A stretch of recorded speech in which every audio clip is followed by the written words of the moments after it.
சசிகலா மேரா இருக்கட்டும், டிடிவியாக இருக்கட்டும், ஓபிஎஸ்ஸாக இருக்கட்டும், அந்த 3 பேர்களும் செங்கோட்டையனுடைய இந்த கோரிக்கைக்கு எந்த எதிர்வினையும் ஆற்றாமல் இருக்கிற போதே இது ஒரு தேவையற்ற கோரிக்கையாகவும் முன்னெடுப்பாகவும் அது அவருக்கு மிக தெளிவாக தெரிந்திருக்கும் என்பதுதான் யதார்த்தமான உண்மை. ஆச்சி ராயல் குலோப் ஜாமுன் பேக்ஸ் ஒன்று வாங்கினால் ஒன்று இலவசம். டெல்லிக்கு போனார், செங்கோட்டைக்கு போனார், மதுரைக்கு போனார்னு சொன்னாலும் எதுவும் நடக்காது. ஆனால் என்ன செங்கோட்டையன் அவர்களை கட்சியிலிருந்து நீக்கப்பட்டவங்க, ஓபிஎஸ் ஆதரவாளர்கள், அதுக்கப்புறம் டிடிவி ஆதரவாளர்கள், இவங்க எல்லாம் சசிகலா ஆதரவாளர்கள்லாம் போய் பார்க்குறாங்க, அவரோட பேசுறாங்க, ஏன்னா அப்படி எதுவுமே இல்லை. கிட்டத்தட்ட கட்சிக்கு எதிரான ஒரு நடவடிக்கையில் அவர் இருக்காருங்க போது ஒரு அடிப்படை உறுப்பினர்ல இருந்தே நீக்கிடலாம். திமுகவுக்கும் அதிமுகவுக்கும் நேரடி ஃபைட் இருந்தா கூட அதிமுக ஒரு மார்ஜினில் தான் ஜெயிக்கும், 1500 ஓட்டு 2000 ஓட்டுன்னு. ஆனால் இந்த அமமுக திமுகவின் வாக்குகளை பிரித்ததில் அதிமுக 24,000 ஓட்டுக்கு மேலே வெற்றியை பெற்றது. அதனால திமுகவுக்கு உறுதுணையாக இருந்தது டிடிவி. அவரெல்லாம் சேவகர் போய் எவ்வளோ வருஷம் ஆச்சு, ஏவாவாலு போய் எவ்வளோ வருஷம் ஆச்சு, முத்துசாமி போய் எவ்வளோ வருஷம் ஆச்சு, ரகுபதி போய் எவ்வளோ வருஷம் ஆச்சு, அதிமுக எங்கே சார் ஏதாவது கரைஞ்சுதா? அதனால இந்த பேட்டர்ன், இந்த நேரேட்டிவ் எல்லாம் இங்க அதிமுகவுக்குள்ள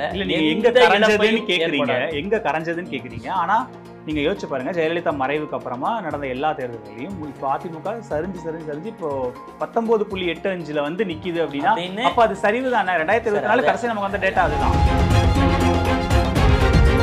20+19. ஸோ அப்போ அந்த 39க்குள்ள தானே டிடிவி வாக்கு இருக்கு, ஓபிஎஸ் வாக்கு இருக்கு, சசிகலா ஆதரவாளர்கள் வாக்கு இருக்கு, எல்லாமே அந்த 39க்குள்ள தானே. நானும் சொல்றேன் மறுபடியும் நாடாளுமன்ற தேர்தல் ரிசல்ட்டை கொண்டு வந்துட்டு எப்படி இருக்கு அமித்ஷா கிட்ட நீங்க சொல்லுங்க. அமித்ஷா கிட்ட சொல்லணும்ல, அமித்ஷா அந்த கணக்கு தானே போடுறாரு சார். இதெல்லாம் அவர் சொல்ற ஒரு பாசிட்டிவ், அதாவது நாடாளுமன்ற தேர்தலையே இப்படி அப்படின்னு சொல்றது தான் எடுத்துக்கிட்டோமே ஒழிய இல்லை அவர் சொல்லிட்டாரு இதுல இருந்து ஒரு ஓட்டு கூட குறையாது, இது ஜாஸ்தி ஆகாது. இல்ல சார், குறையுன்றதெல்லாம் இல்ல. அதுல டிடிவிக்கும் ஓபிஎஸ்க்கும் அதுக்குள்ள வாக்கு கிடையாது. எப்படி 0 விட கம்மி தான். அந்த 19% அவங்க வாக்கு இருக்குல்ல சார் என்டிஏக்கு. டிடிவி இருந்தாலும் இல்லாட்டலும், ஓபிஎஸ் இருந்தாலும் இல்லாட்டலும், இல்ல இந்த சசிகலா இருக்காங்களே அவங்க இருந்தா இல்லையோ, நான் சட்டமன்ற தேர்தலில் பெரிய வெற்றியை பெறுவதற்கு அதிமுக தயாராகிவிட்டது. அப்பவும் இப்பவும் எப்பவும் அதிரடி collection, சரவெடி celebration. Indian Princess, the exclusive store for women. Fashion starts from 399 only with 27 outlets across Tamil Nadu. Fashion is now closer than ever. Visit your nearest store today. News glitz நேயர்களுக்கு வணக்கம். இன்றைய சிறப்பு நேர்காணலில் நம்மோடு அதிமுகவிலிருந்து திரு அதிவீர ராமபாண்டியன் இணைந்திருக்கிறார். அவரை வரவேற்று நிகழ்ச்சிக்குள் போகலாம். சார் வணக்கம். சார் வணக்கம்.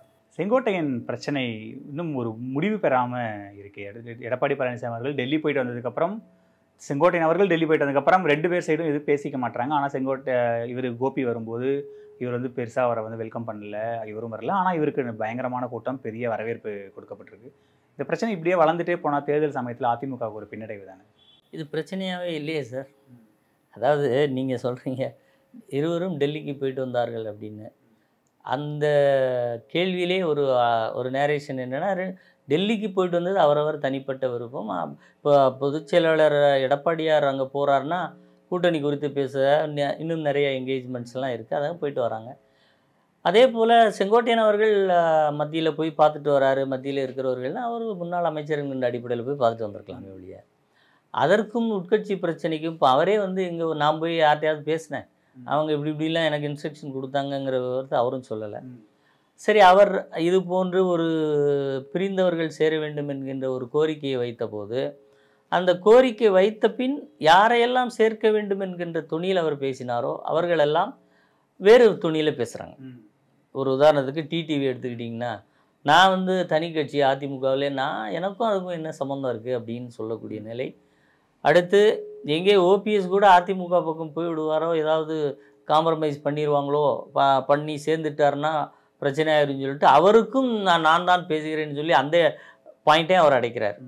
இப்படி அந்த 3 பேர், இப்போ சசிகலா மேரா இருக்கட்டும், டிடிவியாக இருக்கட்டும், ஓபிஎஸ்ஸாக இருக்கட்டும், அந்த 3 பேர்களும் செங்கோட்டையனுடைய இந்த கோரிக்கைக்கு எந்த எதிர்வினையும் ஆற்றாமல் இருக்கிற போதே இது ஒரு தேவையற்ற கோரிக்கையாகவும் முன்னெடுப்பாகவும் அது அவருக்கு மிக தெளிவாக தெரிந்திருக்கும் என்பதுதான் யதார்த்தமான உண்மை.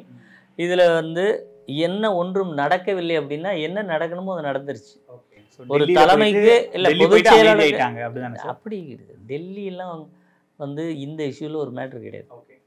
எங்களை பொறுத்தவரை அவர் கோரிக்கை வைத்தார். எதிர்க்கட்சி தலைவர் பொதுச் செயலாளருக்கு 10 நாட்கள் என்று அவகாசம் கொடுத்தார்.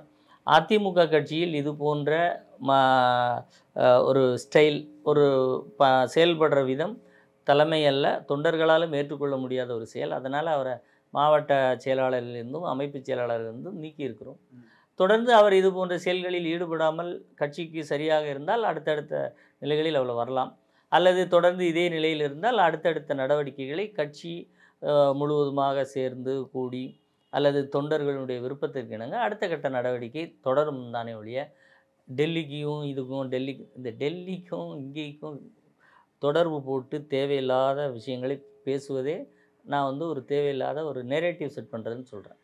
எப்படி முன்னாள் முதலமைச்சர் என்று சொல்லிக்கொண்டு ஓபிஎஸ் பிரதமர் மோடியை போய் பார்ப்பார், உடனே அந்த ஃபோட்டோ காமிச்சோடனே இங்கே வந்து அதே போடுவீங்க. தமிழகத்தில் போய் பார்த்துட்டு வந்தார். எத்தனை மீட்டிங் இது வரைக்கும்? கிட்டத்தட்ட 50 தடவை சந்திச்சிருப்பாரா? இப்போ எங்கே நிற்கிறார்? தெருவில் நிற்கிறாரா? கட்சி அடையாளம் கிடையாதா? ஒரு குழுவாக மாறிட்டாரா? அதனால் போய் பார்த்து அந்த செய்தியை இங்கே போட்டு இங்கே பார்த்தீங்களா நாங்கள் போயிட்டோம்னு காமித்தவர்களுக்கு உதாரணம் ஓபிஎஸ். எந்த கட்சியும் எந்த தொண்டனும் தன்னுடைய கட்சியினுடைய தலைமையை பார்க்காமல் வேறு எங்கேயாவது போய் வந்ததை இப்படி செய்தி ஊடகங்கள் சொன்னால் கூட அதை ரசிக்கிற துணியில் பார்த்தாலே அதிமுக தனம் அவரிடந்து போயிடுச்சு. அதிமுக தொண்டர்களின் மதிப்பையும் அதிமுகவினுடைய அந்த கட்சிக்கு நிர்வாகிகளுடைய செல்வாக்கையும் அவர் இழந்து விட்டார். அவர் இழந்தது தான் யதார்த்தமாக நிற்கிறதே ஒழிய அந்த விஷயத்தில் நீங்கள் என்ன டெல்லிக்கு போனார், செங்கோட்டைக்கு போனார், மதுரைக்கு போனார்னு சொன்னாலும் எதுவும் நடக்காது. ஆனால் என்னன்னா திரு செங்கோட்டையன் அவர்களை கட்சியிலிருந்து நீக்கப்பட்டவங்க ஓபிஎஸ் ஆதரவாளர்கள், அதுக்கப்புறம் டிடிவி ஆதரவாளர்கள், இவங்க எல்லாம் சசிகலா ஆதரவாளர்கள்லாம் போய் பார்க்குறாங்க, அவரோட பேசுகிறாங்க. ஏன்னா அப்படி எதுவுமே இல்லை. கிட்டத்தட்ட கட்சிக்கு எதிரான ஒரு நடவடிக்கையில் அவர் இருக்காருங்க போது ஒரு அடிப்படை உறுப்பினர்லேருந்தே நீக்கிடலாம். இல்லை, அதை தான் சொல்கிறேன். நாங்கள் என்ன சொல்கிறோம், இதே செங்கோட்டையனும் டிடிவியும் ஓபிஎஸும் சசிகலா அம்மையாரும் 4 பேரும் ஒன்றா இருந்து இன்டர்வியூ கொடுங்கன்னு சொல்கிறேன். நீங்கள் அந்த குரங்கு குட்டியை விட்டு ஆட்டம் பார்க்கும்னு சொல்கிற மாதிரி ஓபிஎஸ் நேராக போய் பார்த்தாரா? டிடிவி நேராக போய் பார்த்தாரா? அந்த அம்மா போய் பார்த்தாங்களா? அப்புறம் என்ன சார் இதெல்லாம் ஒரு செய்தி, ஒரு கேள்வியாது? இதெல்லாம் புறந்தள்ளப்பட வேண்டிய சாதாரண விஷயம் சார். ஆனால் அவர் பேச ஆரம்பிச்சது இவங்க சைட்ல இருந்து வரவேற்பு, அவருக்கு நாங்கள் துணையா நிற்போம், பக்கபலமா நிற்போம்னு ஏமாற்றப்பட்டாரா? அறிக்கை எல்லாமே வந்தது. ஏமாற்றப்பட்டிருக்காரா? இன்னும் தெரியல. செங்கோட்டையன் தான் ஏமாற்றப்பட்டிருக்காரு சார், பாவம். ஏன்னா ஓபிஎஸ்ஐ இன்றைக்கு இந்த நிலைமைக்கு கொண்டு வந்து விட்டவர்கள் யார்? நீங்களே சொல்லுங்கள். டிடிவி தான் சொல்கிறார், நாங்கள் கொண்டு வந்தோம், நாங்கள் எடுத்தோங்கிறார். அப்புறம் இன்னொரு பேட்டி நெருக்கி போனீங்கன்னா எடப்பாடி அவர்களை 22 எம்எல்ஏக்கள் தான் காப்பாற்றினார்கள், 122 எம்எல்ஏக்கள் தான் காப்பாற்றினார்கள். அடுத்த நாள் இன்டர்வியூ பார்த்தீங்கன்னா அவரை நாங்கள் தான் கொண்டு வந்தோங்கிறாங்க. இப்போ ஒரு மனநிலையில் முதல்ல அவங்க இல்லை. முதலில் ஓபிஎஸ்ஐ வீழ்த்தியது டிடிவியும் சசிகலா அம்மையாரும். ஓபிஎஸ் மீண்டும் கட்சிக்குள் வருகிற போது நிபந்தனைகள் என்ன போட்டார்? சசிகலா அம்மையாரின் குடும்பத்தில் இருந்து ஒருத்தரை கூட இந்த கட்சியில் வச்சிருக்கக்கூடாதுன்னார். அவர்கள் மீது புரட்சித் தலைவி அம்மா குறித்த கொலை குற்றம் குறித்து தீவிர விசாரிக்க வேண்டும், அவர்கள் குடும்பத்தில் யாரையும் கட்சியில் சேர்க்கக்கூடாது. இந்த நிபந்தனைகள் இப்போ யாரும் யாரை தாக்கி கொண்டார்கள்? அந்த 2 குரூப்பும் அப்படியே நிற்கிது. இப்போ திடீர்னு சேர்ந்துக்கிட்டாங்க. உங்களுக்கு ஒரு உதாரணம் சொல்கிறேன். இப்படி எதிரும் புதிருமாக இருந்தவர்கள் ஓபிஎஸ் வீட்டில் ஒரு திடீர் ஒரு துக்க செய்தி என்றவுடன் சசிகலா அம்மையார் இரவோடு இரவாக ஓடுகிறார், டிடிவி இரவோடு இரவாக ஓடுகிறார். ஆனால் உங்களுக்காக உயிரை கொடுத்து உழைத்த வெற்றிவேல் இறந்தாரே, யாராவது போனீங்களா? டிடிவியோ அந்த அம்மாவோ போனாங்களா? இவர்களை நம்பி போனால் என்ன நடக்கும் என்பதற்கு இந்த சிறு உதாரணம். வெற்றிவேல் இன்னும் பல ஆண்டுகள் இருந்து அதிமுகவிலே இருந்திருந்தால் ஒரு பெரிய இடத்தை அடையக்கூடிய அனைத்து தகுதிகளும் இருந்தது. ஒரு சிறந்த களப்பணியாளராக இருந்தார். அப்படிப்பட்டவர்களெல்லாம் பதவியை விட்டு போனால் கூட பரவாயில்ல சார், பூமியை விட்டே போக வேண்டிய நிலைமை வருகிறது. அதற்கு கூட ஆதரவாக இல்லாதவர்கள் நீங்கள் ஒரு பொய் செங்கோட்டையன் கேட்குறதும் அவங்க பதில் இதெல்லாம் நடக்கிற கதையா? இதெல்லாம் திமுகவின் கைக்கூலித்தனமான ஒரு விஷயம். இந்த விஷயத்திற்குள் போகிறவர்கள் இயக்கத்திற்கான இயக்க உணர்வோடு இல்லாதவர்கள் என்பதுதான் அர்த்தம். இன்னொன்று சொல்கிறேன், இந்த 3 பேரை வைத்துக்கொண்டு இது பிரிவுன்னு நீங்களும் அதுக்கு ஒரு முக்கியத்துவம் கொடுத்து வார எல்லாருக்கிட்டே இதே கேள்வியை கேட்குறீங்க. அதிமுகவில் இருந்து 11 பேர் வெளியேறியவர்கள் திமுகவில் அமைச்சர்களாக இருக்கிறார்கள். அது எவ்வளோ தெரியுமா? திமுகவின் அமைச்சரவையில் 1/3 பங்கு. அப்படி 1/3 பங்கு அமைச்சர்களாக இருக்கக்கூடியவர்கள் அதிமுகவை விட்டு போன பிறகும் கூட அதிமுக தன்னுடைய வாக்கு வங்கியில் மிகச்சிறப்பாக நிற்கிறது. நீங்க 3 பேரை வச்சுக்கிட்டு ஐயையோ போதுங்கிறீங்க. இல்ல அது என்ன கான்செப்ட்ங்கற? அங்க ஒண்ணுமே இல்ல. இல்லாத விஷயத்தை பிடிச்சி எதுக்கு இப்படி பேசிட்டு இப்போ டிடிவி தினகரனுக்கு விழுந்த 6%மோ 5%, அதெல்லாம் குறைஞ்சு அரசியலுக்கு கீழ வந்தாச்சு. இப்போ ஓபிஎஸ்க்கு ராமநாதபுரத்துல விழுந்த 3.5 லட்சம் வாக்குகளோ எல்லாமே அதிமுகவுக்கு வாக்களிச்சிட்டு இருந்தவங்க, ரெட்டலைக்கு வாக்களிச்சிட்டு இருந்தவங்க தான். ஒரு ஓட்டோ 10 ஓட்டோ 100 ஓட்டோ அவங்க ஒரு அதிமுக வாக்குவங்கில ஒரு சேதாரத்தை உருவாக்க முடியாதுங்கிறேன். இப்போ இன்னும் அதுக்கு ஒரு உதாரணம் சொல்லுவேன். இப்போது பிஜேபியில் மாநில தலைவர் நயனார் நாகேந்திரன் இருக்கார் இல்லையா, அவர் அதிமுகவில் இருந்தவர். ஒரு முறை புரட்சித் தலைவி அம்மா இருக்கிற போது அதிமுக களத்தில் நிற்கிற போது நவரச நாயகன் கார்த்திக் ஒரு கட்சி ஆரம்பித்து ஒரு சமூகத்தின் சார்பாக சில வாக்குகளை பிரித்தார். அதில் நயனார் நாகேந்திரன் தோல்வி கூட சந்தித்தார் 500 வாக்கில். ஆனால் இன்றைக்கு நயனார் நாகேந்திரன் அரசியலில் ஒரு கட்சியின் தலைவராக வளரக்கூடிய பாசிட்டிவான இடத்துல தான் இருக்கார். நீங்கள் தோல்விக்கு காரணமானவர்கள் தரைமட்டம் தான் ஆவார்களே ஒழிய சிகரத்துக்கு வர முடியாது சார். இது யதார்த்த உண்மை சார். இதை வச்சுக்கிட்டே ஏன் எவ்வளோ நாள் தூக்கி இது ஒரு ஓட்டு வச்சுருக்காரு, பேங்க் வச்சுருக்காரு. பேங்க் வச்சுருந்தா ஏதாவது நல்ல லோனுன்னு கொடுத்து ரன் பண்ண சொல்லுங்கள். அங்கே ஓட்டும் கிடையாது, பேங்கும் கிடையாது. முதல் முறையாக நீங்கள் சொன்ன வாக்குகள் கூட ஏதோ ஒரு தலைமைக்கு ஒரு அங்கீகாரம் கிடைக்குமா என்று எதிர்பார்த்து போட்ட ஓட்டுகள் அதெல்லாம் முடிஞ்சு போச்சு. இன்னொன்று சொல்ல முடியுமா? கடந்த சட்டமன்ற தேர்தலில் அமமுக எந்த வேட்பாளருக்கும் தீவிரமாக வேலை செய்யவில்லை. டிடிவி தினகரன் சுற்றுப்பயணத்துக்கே வரவில்லை. ஏன் தெரியுமா உங்களுக்கு? டிடிவி தினகரன் முறையாக சுற்றுப்பயணம் செய்திருந்தால் அதிமுக பெருவெற்றியை பெற்றிருக்கும். திமுகவின் வாக்குகளைத்தான் அமமுகவால் பிரிக்க முடிந்ததே ஒழிய அதிமுகவின் வாக்கு வங்கி பக்கத்தில் அவரால் வர முடியல. நீங்கள் அதற்கு ஒரு சின்ன உதாரணம், கடையநல்லூர் சட்டமன்ற தொகுதி எடுத்துக்கோங்க. அந்த தொகுதியில் இருக்கக்கூடிய வேட்பாளர் இரட்டை இலையில் ஒரு வேட்பாளர், அமமுகவில் வேட்பாளர், இருவரும் முக்குலத்தை சார்ந்த வேட்பாளர்கள். அந்த இடத்தில் அமமுகவினுடைய வேட்பாளர் அவர் இன்றைக்கும் அதிமுகவுக்கு வந்துட்டார், ஐயாத்துரை பாண்டியன். அவர் அதிமுகவுக்கு நிகரான தேர்தல் பணிகளை செய்தார், செலவுகளை செய்தார். வாக்கு பெற முடியவில்லை. அங்கு அதிமுக வென்றது. திமுகவுக்கும் அதிமுகவுக்கும் நேரடி ஃபைட் இருந்தால் கூட அதிமுக ஒரு மார்ஜினில் தான் ஜெயிக்கும், 1500 ஓட்டு 2000 ஓட்டுன்னு. ஆனால் இந்த அமமுக திமுகவின் வாக்குகளை பிரித்ததில் அதிமுக 24,000 ஓட்டுக்கு மேலே வெற்றியை பெற்றது. அதனால் இந்த திமுகவுக்கு உறுதுணையாக இருந்தது டிடிவி. அமமுக என்ற கட்சியை வைத்துக்கொண்டு வேட்பாளர்களை போட்டாரே ஒழிய யாரையும் தேர்தல் பணி செய்ய விடாமல் இருந்தவர் டிடிவி. அப்படி செஞ்சிருந்தால் அந்த டிடிவியினுடைய அரசியல் வருகையும் ஓபிஎஸ்ஸாக இருக்கட்டும் திமுகவின் வாக்கு வங்கியில் பிளவை ஏற்படுத்தியது என்பது அன்றைக்கு களத்தில் நுணுக்கமாக சென்று பார்த்த அனைவருக்கும் தெரியும். அதிமுகவில் இவங்களுடைய பிரிவு போயிட்டாங்கங்கிறதெல்லாம் எப்படி செந்தில் பாலாஜி போனார் அப்படி தட்டிட்டோம். ஏவாவேலு போனாரா போயிருங்க, சேகர் பாபு போனாரா போயிருங்க. அவரெல்லாம் சேகர் பாபு போய் எவ்வளோ வருஷம் ஆச்சு, ஏவாவாலு போய் எவ்வளோ வருஷம் ஆச்சு, முத்துசாமி போய் எவ்வளோ வருஷம் ஆச்சு, ரகுபதி போய் எவ்வளோ வருஷம் ஆச்சு. அதிமுக எங்கே சார் ஏதாவது கரைஞ்சுதா? அதனால இந்த பேட்டர்ன், இந்த நேரேட்டிவ் எல்லாம் இங்க அதிமுகவுக்குள்ள எங்க கரைஞ்சதுன்னு கேக்குறீங்க. ஆனா நீங்க யோசிச்சு பாருங்க, ஜெயலலிதா மறைவுக்கு அப்புறமா நடந்த எல்லா தேர்தல்களையும் இப்போ அதிமுக சரிஞ்சு இப்போ 19.85 நிக்குது அப்படின்னா அப்ப அது சரிவு தானே? 2024 கடைசி நமக்கு வந்த டேட்டா அதுதான். அதாவது நீங்க இந்த கேள்வி வைக்கிற போதே இந்த விவாதத்தில் எந்த வாக்கை நீங்கள் எடுத்துக்கொண்டு வருகிறீர்கள் என்பதை பொறுத்து தமிழக களச்சூழலை இந்த கேள்வியும் இந்த சதவீதமும் பிரதிபலிக்காது.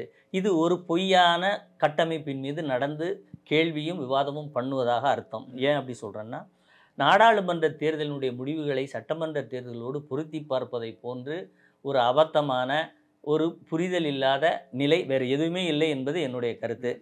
இது அதாவது ஒரு கிராமத்தில் நான் இப்போ சொல்லலை, தமிழகம் எப்படி வாக்களிப்பதில் விழிப்புணர்வு பெற்றது என்பதை ஒரு கவுன்சிலர், ஒன்றிய கவுன்சிலருக்கு ஒரு ஓட்டு போடுவாங்க சார், மாவட்ட கவுன்சிலருக்கு வேறு கட்சிக்கு ஓட்டு போடுவாங்க, எம்எல்ஏக்கு வேறு போடுவாங்க, எம்பிக்கு வேறு போடுவாங்க. அதனால் இந்த 4 விதமான வாக்குகளிலே பகுத்து பார்த்து ஓட்டளிக்கக்கூடியவர்கள் நாடாளுமன்றம் எது சட்டமன்றம் எது என்பதில் மிக தெளிவாக போடுவாங்க. நாடாளுமன்றத்தில் கூட நீங்கள் பார்க்கும்போது அதிமுக ஒரு தனித்து ஒரு ஒன்றிய செயலாளர் நிலைமையில் இருக்கக்கூடிய தொண்டர்கள் வரிசையில் இருந்தவர்களை களத்தில் விட்டு இவ்வளவு வெற்றியை பெற்றதுன்னா அதனுடைய வீரியம் எவ்வளவு பெரிது என்பதை தான் எல்லாரும் இல்ல அதுக்கு இல்ல பார்ப்பார்களே ஒழிய நிக்க முன் வரலன்னு ஒரு பொருள் இருக்கு. அப்படி யாரையாவது நீங்கள் சொல்ல முடியுமா? நான் நிக்கலன்னு சொன்னார். எத்தனை பேர் மனு கொடுத்திருந்தார்கள்? இதெல்லாம் எப்படி சார் நீங்க எங்க இருந்து இப்படி பிடிக்கிறீங்க? இல்ல யாரும் வரல. இல்ல கரெக்ட். ஏன்னா யாரும் வரலங்கிற யாரும் வரல நீங்களா கேக்குறீங்க? அது குற்றச்சாட்டா? கரெக்ட். சிம்பிளா நான் என்ன சொல்றேன்னா இப்ப பாஜகவுடைய வேட்பாளர் பட்டியலை பார்க்கும்போதும் சரி, திமுகவோட வேட்பாளர் பட்டியலை பார்க்கும்போது எல்லாமே அந்தந்த எம்பிக்கள்ல ஸ்டார் கேண்டிடேட்டா நிக்கும் போது அதிமுக வேட்பாளர் பட்டியல கடந்த முறை போட்டிட்டவங்க கூட இந்த முறை வாய்ப்பு கொடுக்கப்படல. எல்லாமே வந்து புதுசா இருக்காங்கன்னா ஒரு எம்பி தேர்தல்ல ஒரு 6 சட்டமன்ற தொகுதியை உள்ளடக்கிய ஒரு நாடாளுமன்ற தொகுதியில எப்படி இவங்களால வெற்றி பெற முடியும்? அப்ப அதிமுக இந்த தேர்தலை ஒழுங்கா அணுகலங்கிறது தான் அது விமர்சனமே. அப்படி கிடையாது. நீங்க நான் கூறிய அந்த அளவுக்கானவர்கள் எல்லோரும் வழக்கறிஞர்கள், மருத்துவர்கள் என்று படித்தவர்கள். எங்களுடைய அந்த நிலையில் மிக தெளிவாக தீர்க்கமாக நாங்கள் வந்து எங்களால் இந்த அதாவது இந்த பாடமே அன்னைக்கு செங்கோட்டையனுக்கு சொல்லப்பட்ட பாடம் தான். ஒரு ஸ்டார் வேல்யூ என்பது அதிமுக கட்சி தொண்டர்கள், அந்த கட்சியினுடைய கொள்கை, அதை மனதிலே சுமப்பவர்கள் தான் மிகப்பெரிய ஜாம்பவான்கள். சாதாரண செந்தில் பாலாஜி இன்றைக்கு எம்எல்ஏவாக இருக்கிறார், 5 கோடியில் மீட்டிங் நடத்தியிருக்கிறார். ஆனாலும் இடி ரைடெல்லாம் நடந்துகிட்ருக்கு, இன்னமும் எம்எல்ஏ பதவி இருக்குது. இவ்வளவு தொகை எப்படி வந்ததுங்கிற கேள்விகள்லாம் அடுத்தடுத்து போனாலே அது அவர் ஒரு நிழல் அமைச்சருங்கிற விஷயம் வெளியே தெரியுது நமக்கு. ஒரு எம்எல்ஏவால் தமிழ்நாட்டில் எவ்வளோ பெரிய மீட்டிங் நடத்த முடியாது. இது மாதிரி புறக்காரணிகள் ஒன்று இருக்கும் சார். அதிமுக எப்போதும் நாங்கள் யாரை நிறுத்தினாலும் எங்கள் வாக்கு வங்கி என்பது மிக தெளிவாக இருக்கும் என்பதை அந்த நாடாளுமன்ற தேர்தலை எஸ்டாப்ளிஷ் பண்ண தேர்தல் சார். இதில் நீங்கள் சொல்கிற மாதிரி ஸ்டார் வரல, அவர் வரல, எவரும் வேண்டாம். ஒரு சாதாரண தொண்டனை தூக்கி வைத்தால் கூட எம்எல்ஏ ஆக்குவோம். அவர் நாளைக்கு தலைவராக மாறுவார். அவர் இருக்கிறார் இல்லைங்கிறதுனால இல்லை. அதிமுக இருக்கும், men may come men may go, but ADMK will stand forever. 100 வருடங்களுக்கு நிற்கும்னா நிற்கும். அது ஒரு சிலர் அங்கே போனார், இவர் இங்கே உட்காந்துருக்காரு, இவர் ஓரத்தில் இருக்கார், அவர் சந்தில் இருக்காருன்னா அவர் இருந்து கொண்டே தான்.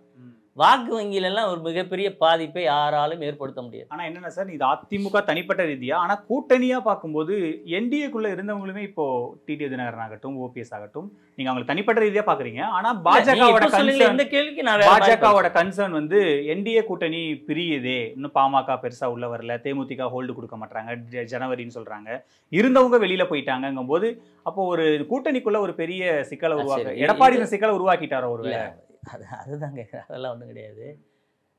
ஒரு கட்சி ஒரு குழுவும் ஒரு 0க்கும் கீழே, அதாவது பாயிண்ட் கீழே வாக்கு வைத்திருக்கிற ஒரு கட்சி. கடைசி தேர்தலில் அவ்வளோதான் அவங்களோட வாக்கு சதவீதம். ஒரு கூட்டணி கட்சியினுடைய எந்த கட்சியின் தலைமையில் கூட்டணி ஏற்பட்டிருக்கிறதோ அதில் நான் இவரை பிடிக்காதுன்னு சொன்னால் அதன் மூலம் ஏதாவது ஓட்டு டிரான்ஸ்ஃபர் அந்த கூட்டணியை பிஜேபி விரும்பியே வச்சுக்கிட்டோம். எங்களுக்கு ஒன்றும் அதில் ஆட்சேபனை கிடையாது. அவங்க எங்களை பிடித்து வந்திருக்கிறார்கள்னு அவரை கூட சேர்த்துட்டு போட்டோம். அவர் என்ன கேட்கணும் சார்? இந்த கேள்வியிலே டிடிவி என்கிட்ட கேட்ட நான்லாம் மாற்றி பேச மாட்டேன் அப்படி இப்படிங்கிறார. உங்களுக்கு நீங்கள் வர்றது என் பின்னாடி இல்லை, நீங்கள் பிஜேபி பின்னாடி போகிறீங்க. பிஜேபிக்கு எத்தனை சீட்டு கொடுப்போம்னு நாங்கள் இவ்வளோ சீட்டு கொடுப்போம். அதுக்குள்ளே யாராவது இவருக்கு வந்து இந்த தொகுதி கொடுங்கன்னு நீங்கள் கேட்கலாம், இல்லை அவரை அந்தங்க நிறுத்துங்கன்னு கேட்கலாம். இங்கே இருந்துக்கிட்டு அவர்கிட்ட சொல்லி இங்கே இவர் சிஎம் வரக்கூடாதுன்னு சொன்னால் எந்த ஊர்லேயாவது இப்படி ஒரு அரசியலை பார்த்துருக்கீங்களா? இதை ஊடகங்கள்லாம் வர செய்தியாக வர போடுறீங்க. இல்லை இந்த கோரிக்கை வைக்கிறதுக்கு முதல்ல தகுதியும் அருகதையும் தராதரம் வேணும்ல சார். யார் எந்த கோரிக்கை வைக்கணும்னு விஷயம் இருக்குல்ல சார். ஏன் அவர் அந்த கூட்டணிக்குள்ள இருக்காரு சார்? கூட்டணி வந்தாரு, ஆனா அவர் அந்த கூட்டணியில் இருக்காரு. வந்தார், யார் எப்போ வராருங்கிறதெல்லாம் வர்றது யார்? அவர் கூட்டணிக்கு முதல்ல வந்தாருன்னு பிஜேபி வந்து எங்கள் முதல்ல வந்த அமமுக தலைமையில் நான் கூட்டணி நிற்கிறேன்னு பிஜேபி பெறுவாரா? என்ன சார் இதெல்லாம்? அவருக்கு இவர் முன்னாடி வந்தாராம், யார் வரணுமோ அவர் தான் வருவார். அதுக்கு நீங்கள் காத்திருக்கணும்னா காத்திருக்க தான் செய்யணும். உட்காந்துருங்க, தேவைன்னா உட்காந்துருங்க. எடப்பாடி முதலமைச்சரா வேட்பாளரா இருந்தா கூட்டணிக்குள்ள இருக்க மாட்டோம் அப்படிங்கறத அவங்க. எடப்பாடி இல்லைன்னா நீங்க முதல்ல அதிமுகங்கிற பெரிய வாக்கு வங்கி உங்களை யாராவது பார்க்க போறாங்களா? நீங்க எங்க இருந்தா என்னங்க? ஒரு போன முறையாவது சட்டமன்றத்தில் தேமுதிக அமமுகன்னு ஒரு கட்சியில் கூட்டணி வந்து சேர்ந்தது. இந்த தடவை யார் இருக்கா?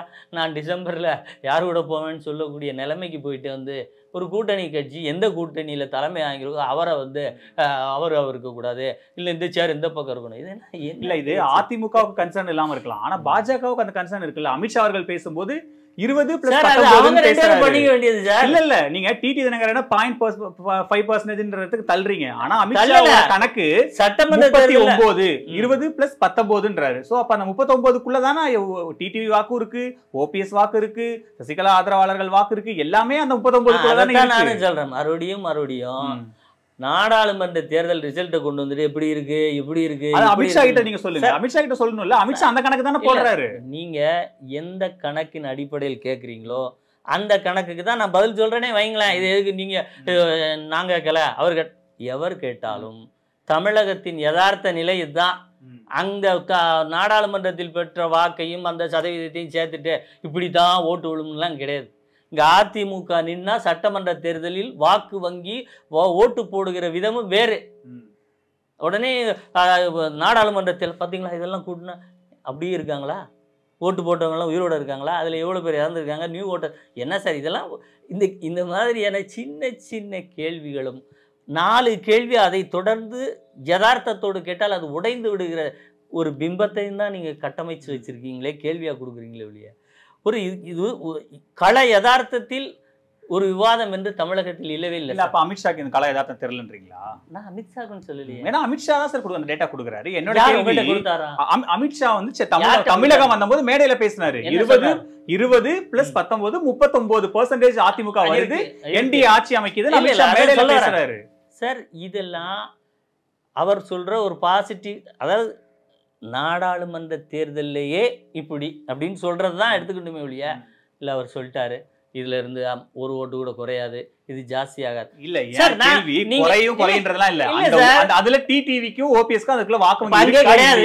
எப்படி 0 கம்மி தான். அந்த 19% அவங்க வாக்கு இருக்குல்ல சார் என்டிஏக்கு. நான் அதைத்தான் உங்களுக்கு சொல்றேன் சார்.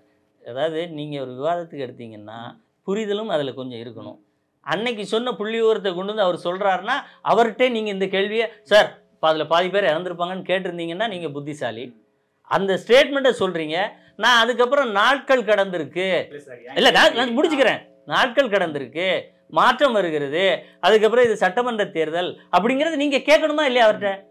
இல்லை அவர் சொல்லிட்டார் அதோட ஷட் டவுன் பண்ணி நிறுத்தி வச்சுட்டு அதுக்கப்புறம் நம்ம யூகங்களால் திணிக்க கூடாதுல்ல. அவர்கிட்ட கேட்டு விளக்கம் பெற்று அதுக்குள்ள அமமுக ஓட்டு இருக்குங்கிறதுனால நீங்க இவ்வளவு தாங்குறீங்களான்னு நீங்க கேட்கலாம். அவர் என்ன சொல்றாருன்னா இந்த அதிமுக என்டிஏ ஏற்கனவே 20 இருக்கு, அதிமுக சேரும்போது 40 வந்துச்சுன்னா ஆட்சி அமைக்கிற அளவுக்கு நம்ம கிட்ட வாக்கு வங்கி வந்துரும்ன்றாரு.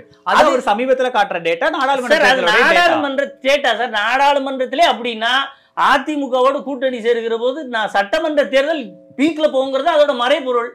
இது புரிஞ்சு வெளியில போன பொறுத்த வரைக்கும் டிடிவி இருந்தாலும் இல்லாட்டலும், ஓபிஎஸ் இருந்தாலும் இல்லாட்டலும், இல்லை இந்த சசிகலா அம்மா இருக்காங்களே அவங்க இருந்தா இல்லையோ, நான் சட்டமன்ற தேர்தலில் பெரிய வெற்றியை பெறுவதற்கு அதிமுக தயாராகி விட்டது.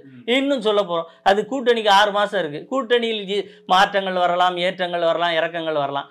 அதிமுக சட்டமன்ற தேர்தல் வெற்றிக்கு மிக அருகில் இருக்கிறது சார். இதுக்கு நீங்கள் அவர் அப்படி சொல்லிட்டார், அவர் சொன்னால் அந்த கருத்தை அவரோடு கேளுங்கள். இல்லை நான் சொல்ல வர்றது அதே இடத்தில் நிறுத்தி கொண்டு அடுத்த நாளுக்கான மாற்றங்களை அதில் சேர்க்க மாட்டேன்னு சொல்ற கேள்விகளும் யதார்த்தத்துக்கு முரணாக. ஆனா என்னன்னா பாஜக தலைவர்கள், முன்னாள் தலைவர் அண்ணாமலை ஆகட்டும், இப்ப இருக்கிற நயனா நாகேந்திரன், இவங்கெல்லாம் ஓபிஎஸ் டிடி தினகரன் எப்படி இந்த கூட்டணிக்குள்ள கொண்டு வரணும்னு பேசுறாங்க. நான் அவங்க கிட்ட பேசுவேன்னு அண்ணாமலை சொல்றாரு. இவங்க ரொம்ப அவசரப்பட்டு இந்த முடிவு எடுக்க வேண்டாம்னு அவங்க சொல்றாங்க. பேசிக்கிட்டு தான் அவங்க உள்ள வந்தா உங்களுக்கு ஓகேவான்னு நான் கேட்கிறேன் சார்.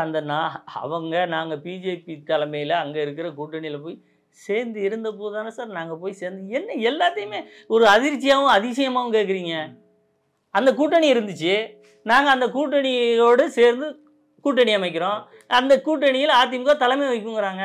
இதுல என்ன புது விஷயம் நீங்க கேட்கல? என்னன்னா நயனா நாகேந்திரன் என்ன சொல்றாருன்னா, நாங்க இவங்களோட நான் போய் பேசுறேன் அப்படின்னா டிடி தினகரனோட பிரதான கோரிக்கை என்ன, எடப்பாடி பழனிசாமி முதலமைச்சர் வேட்பாளருக்கு இருக்க கூடாதுன்னா நான் வரேன். இதை சொன்னதுக்கு அப்புறமா தான் நயனா நாகேந்திரன் நான் அவங்கள்ட்ட போய் பாக்குறேன் பேசுறேன்னா, நீங்க சொல்ல பாஜக என்ன ட்ரை பண்றாங்கன்னு நம்ம புரிஞ்சுக்க முடியல. ஒன்றும் கிடையாது. அதுல ஒரு அரசியல் வச்சிருக்கிறவர் வந்து நீ உங்கள் பாணியில் வெறும் நாடாளுமன்ற தேர்தலில் எந்த கூட்டணி இல்லாமல் பிரதமரை சந்திக்கிற தேர்தலில் 20% வாக்குகளை பெற்ற கட்சிக்கு இன்ஸ்ட்ரக்ஷன் கொடுக்குற மாதிரி இருந்தால் அது நீங்கள் சொல்கிற அந்த அந்த அவங்க ஓட்டு இதுக்குள்ளே வராதா? யார் ஓட்டு எங்கே வந்தால் என்ன நடக்கும்னு அந்த கேள்வியை ரெண்டையும் ஒப்பிடுங்க. கோரிக்கையை வச்ச கோரிக்கையை வந்து எப்படி காமெடியாக பார்க்கணுமா இல்லை அரசியலில் இதை எப்படி பார்க்கணும்னு எனக்கு தெரியல. இந்த கோரிக்கை முதல்ல வைக்கிறதுக்கு நமக்கு தகுதி இருக்கான்னு பார்க்கணும்ல.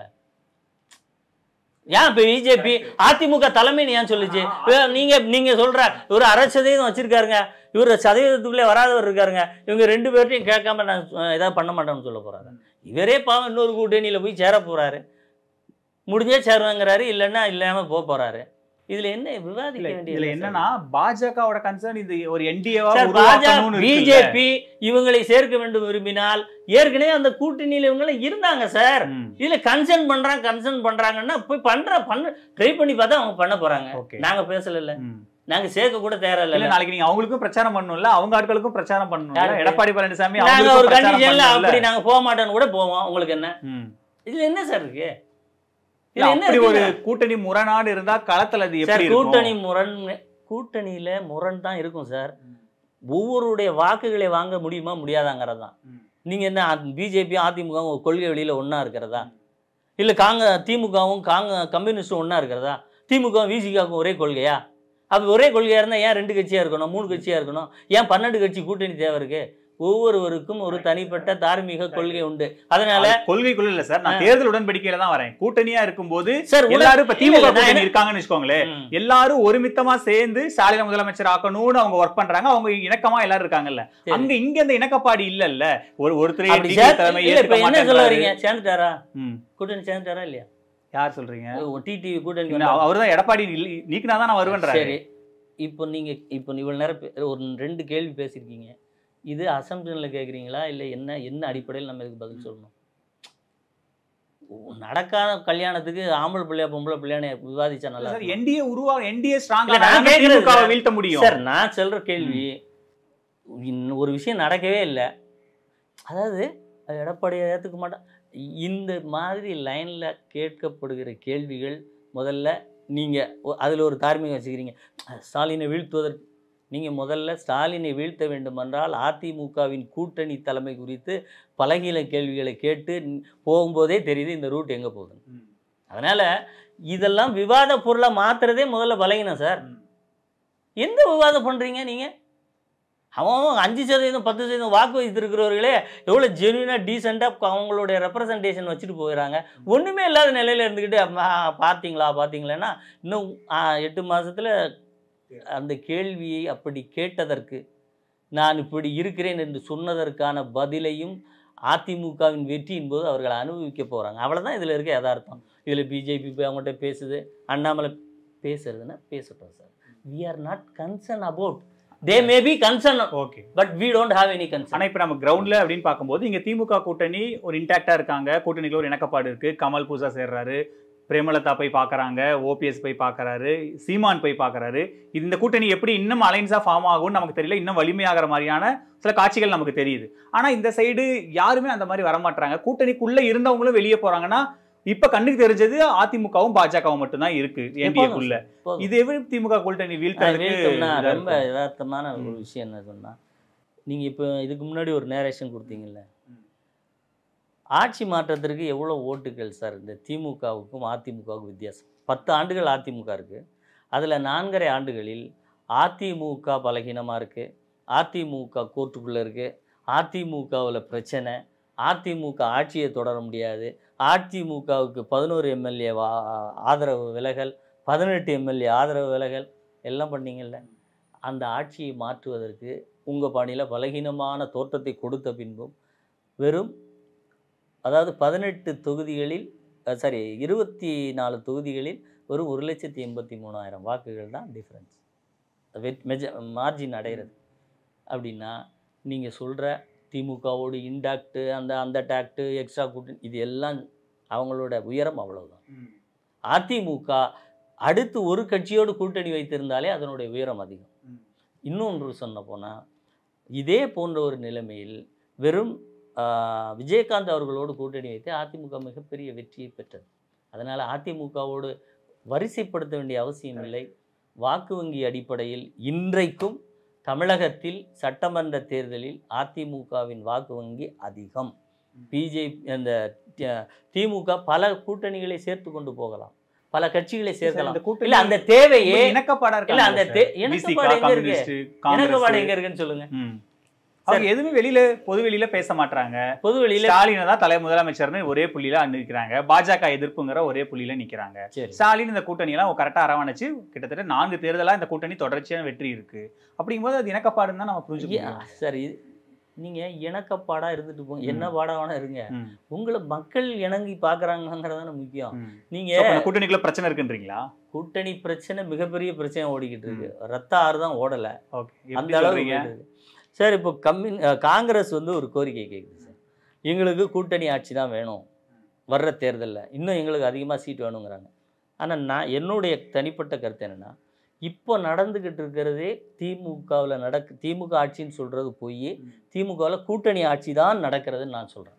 எப்படின்னா தனி மெஜாரிட்டியில் இல்லை சார், கூட்டணி ஆட்சி தான் நடக்குது. எப்படின்னு கேளுங்க. இப்போது கம்யூனிஸ்ட் கட்சி தேர்தலுக்கு 2019 எவ்வளோ தொகை வாங்கணும்னு டிரான்ஸ்பரண்டாக சொல்கிறாங்க செலவுக்கு. இப்போ திமுக ஆட்சி வந்துருச்சு, அதுக்கப்புறம் நாடாளுமன்ற தேர்தலில் ஏதாவது பணம் வாங்கினதா சொல்கிறாங்களா? அப்போது ஆட்சி என்ன ஆட்சி நடக்குது? இவங்களை எப்படி இந்த தேர்தலை சந்திக்கிறதுக்கான வளர்ச்சியை பெற்றுக்கொண்டார்கள்? விசிகா வாங்குன்னு சொல்லிச்சா? இல்லை. எந்த கட்சியெல்லாம் அப்போ வாங்கிச்சா அப்போல்லாம் வாங்கலைன்னா என்ன அர்த்தம்னு நினைக்கிறீங்க? ஆட்சி அதிகாரத்தில் அவர்களும் வளர்ந்துருக்கிறார்கள். அப்போ நீங்கள் ஒரு ஆட்சி அதிகாரத்தில் வளர்றீங்கன்னா கூட்டணி ஆட்சி இல்லாமல் என்ன ஆட்சி? இல்ல அது ஒன்று இல்ல, இது உங்க இன்டர்பிரேஷன். ஆனா கூட்டணி ஆட்சிங்கிறதுக்கு வேற டெஃபினிஷன் இருக்கு. வேற உங்களுக்கு அமைச்சர் கொடுத்தாதான் நீங்க கூட்டணி ஆட்சியா? அப்படிதான் புரிஞ்சுக்கிறேன். அதான் தப்புங்கிறேன் நான். திமுக கூட்டணி ஆட்சியோட ஃபார்மட்டுக்கு இந்த ஸ்டாலின் வந்ததே அப்படித்தான் நான் சொல்றேன். ஸ்டாலின் ஆட்சியை கூட்டணி ஆட்சி தான், அதுக்கு அவங்களோட ஸ்டேட்மெண்ட் வச்சே சொல்றேன். இது ஒன்று. இப்ப மறுபடி இல்ல, இந்த மறைமுக கூட்டணி ஆட்சியெல்லாம் எங்களுக்கு வேண்டாம், மறைமுகமாக நாங்கள் பயன்பெற்றது பலன் பெற்றதெல்லாம் தேவை கிடையாது, ரைட் ராயலாக எங்களுக்கு கொடுங்கன்னு கேட்குறாங்க. இதற்கு இது 2 நாள் ஆச்சு. யாராவது பதில் சொன்னாங்களா? திமுக யாரும் பதில் சொல்லலை. அடுத்து அதே மாதிரி இப்போ கம்யூனிஸ்ட் கட்சியும் தொடர்ந்து திமுகவின் மீதான விமர்சனங்களை பல நேரங்களில் வச்சுக்கிட்டு வருது. அதற்கு அவர்கள் அந்த எதிர்வினை ஒருவரை ஆற்றினால் அடுத்த சில குறிப்பிட்ட காலங்களில் அவரை மாற்றி விடுகிறார்கள், அல்லது அந்த கட்சி தலைமை மாற்றுகிறதாங்கிறது அதே ஒரு கேள்விக்குறியா இருக்கு. மாத்துறாங்க சார், அதை மாத்துறதுக்கு முன்னாடி அவங்க பேசுகிறாங்க. நீங்கள் பேசிடுங்க, ஏன்னா கம்யூனிஸ்ட் கட்சி இப்படி பேசாமல் இருந்துச்சுன்னா நாளைக்கு கட்சி ஆட்சி கூட்டணி ஆட்சியிலேருந்து மாறும்போது நேற்று வரைக்கும் பேசுனாங்க இன்றைக்கி பேசலன்னு சொல்லுவாங்க. அப்போ இந்த கிளிப்ஸிங்ஸ் எடுத்து போட்டு நாங்கள் அங்கே இருக்கும்போதே பேசணும்னு சொல்கிறதுக்கான இது அரசியல் வியூகம் தான். கம்யூனிஸ்ட் கட்சியும் அத்தகைய நிலைக்கு தள்ளப்பட்டிருக்கு அப்படிங்கிறத நான் சொல்கிறேன். விசிகா திருமாவளவன் கூட்டணி ஆட்சி அது வேண்டும் என்று எப்போவோ பேசின வீடியோ தான். அதை இந்த ஆட்சியில் போட்ட உடனே அவரை நீக்க சொல்லி அவருக்கு அழுத்தம் போய் அதை நீக்கக்கூடிய நிலைமையில் இருந்தாங்கன்னா, இப்போ உங்களையே சொல்கிறேன், நீங்கள் விருப்பப்பட்டு காப்பி கேட்குறீங்க, நான் டேபிள்லேயும் வச்சுட்டாங்க, வச்ச காப்பியை நான் எடுக்க சொன்னோன்னா அது குறித்து நான் மனம் வருந்தாமல் மகிழ்ச்சியோடு இருக்கிறேன்னு உங்களால் பொய்யாக தான் சொல்ல முடியும், உண்மையாக சொல்ல முடியும். இப்படி ஒவ்வொரு விஷயத்தை நீங்கள் எடுத்து பார்த்தீங்கன்னா, கடந்த வாரத்தில் கூட இவர் வாழ்வுரிமை கட்சியினுடைய ஒரு தொண்டர் படுகொலை செய்யப்பட்டிருக்கிறார். அவன் எப்படி கொலை பண்ணுறான்னா, இன்ஸ்டாகிராமில் ஒன்றையும் வெட்டும் உங்கள் அண்ணனையும் வெட்டுவோம் அப்படி இன்ஃபர்மேஷன் போட்டுட்டு போய் வெட்டிக்கிட்டு இருக்காங்க. அவர்களும் நாங்கள் ஏற்கனவே இதெல்லாம் சொன்னோம், பாதுகாப்பு வேணும்னு சொன்னோம், எனக்கே உயிருக்கு பாதுகாப்பு இல்லைன்னு வேல்முருகன் சொல்கிறார். ஒரே ஒரு போலீஸ் அனுப்புறீங்க, உங்கள் கூட யாராவது வந்தால் கூட 10 போலீஸ் 11 போலீஸ் வரான்னு அவரும் சொல்லிக்கிட்டு இருக்காரு கதை. சார், இது எல்லாமே வெறும் மனக்கசப்புகளும் கதறலும் என்று நீங்கள் சொல்லிக்கொண்டு அதற்கு பின்னால் இன்னொரு காரணம் இருக்குது. இப்போ இவங்க தன்னுடைய கட்சி அங்கீகாரத்தை வைத்திருப்பவர்கள் தன்னுடைய கட்சி அங்கீகாரத்தை இழந்த உதயசூரியன் சின்னத்தில் நின்றவங்க எதிர்த்து பேச முடியுமா? இது இன்டாக்டா? அதுக்கு பேர் என் சின்னத்தை உங்களுக்கு கொடுத்துட்டேன், நீங்கள் என் சின்னத்தோட எம்எல்ஏ, நீங்கள் 5 வருஷம் என்னை எதிர்த்து பேச முடியுமா? இதுதான் இந்த இன்டாக்ட். அவன் கட்சி அங்கீகாரத்தை இழந்தது தான் அவனோட இன்டாக்டை ஒழிய அங்கே வேறு பெரிய இன்டாக்ட் கிடையாது. நடந்துக்கிட்டு இருப்பது திமுகவும் கம்யூனிஸ்ட்டு விசிகாவோட கூட்டணி ஆட்சி தான். அதற்கு உதாரணம், அதற்கு ஒரு எடுத்துக்காட்டு, அவர்கள் தங்கள் தேர்தல் சேவை வேண்டாம் என்று சொல்லக்கூடிய வாங்காத அளவுக்கு இந்த ஆட்சி அதிகாரத்தின் மூலம் வளர்ந்திருக்கிறார்கள் என்பதுதான் என்னுடைய. நன்றி சார், இவ்வளோ நேரம் உங்கள் நேரத்தை எங்களோட செலவழிச்சதுக்கு ரொம்ப நன்றி. ஆச்சி ராயல் குலோப் ஜாமுன் பேக்ஸ் ஒன்று வாங்கினால் ஒன்று இலவசம். அப்பவும் இப்பவும் எப்பவும் சென்னை அதிரடி கலெக்ஷன் சரவெடி celebration. Indian Princess, the exclusive store for women. Fashion starts from 399 only with 27 outlets across Tamil Nadu. Fashion is now closer than ever. Visit your nearest store today.